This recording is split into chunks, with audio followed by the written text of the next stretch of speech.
یہ نہیں کھولنی.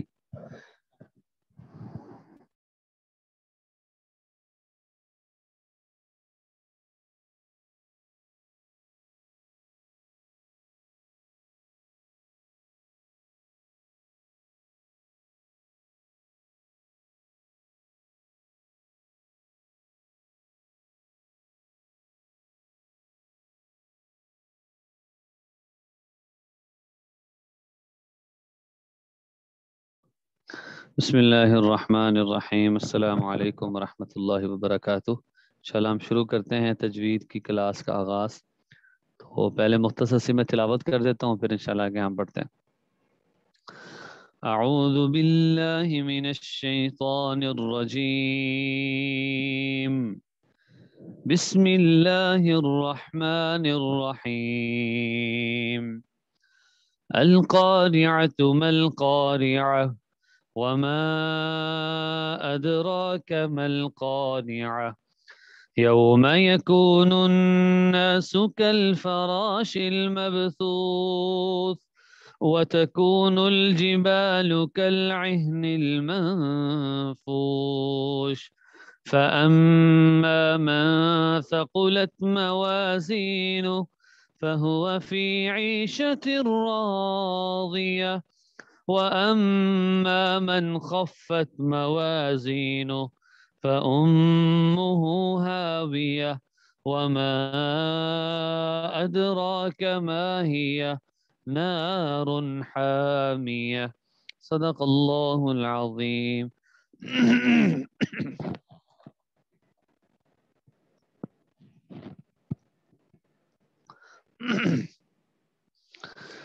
اچھا جی، گزشتہ سبق میں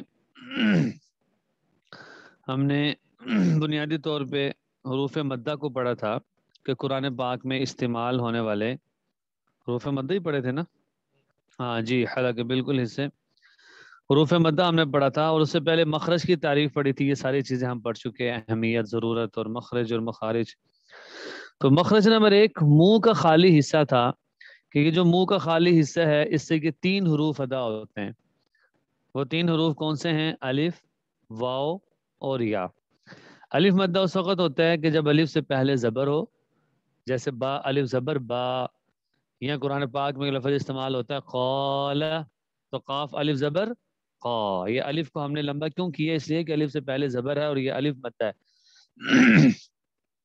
واو مدہ اس وقت ہوتا ہے کہ جب واو ساکن ہو اور اس سے پہلے والے حرف پر پیش ہو، جیسے با واو پیش بو.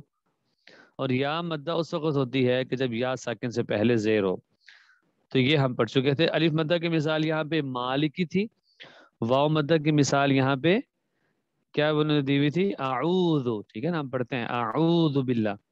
اور یا مدہ کی مثال رحیم. بسم اللہ الرحمن الرحیم. یہ جو الرحیم کو ہم لمبا کر رہے ہیں نا، یہ لمبا ہم اس وجہ سے کر رہے ہیں کہ یہاں پر یا مدہ ہے. ٹھیک ہے، چلیں اب ہم نئے سبق کی طرف آتے ہیں.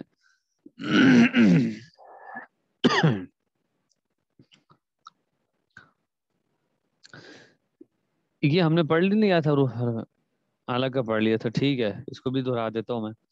حروف حلقی ہم نے پڑھے تھے.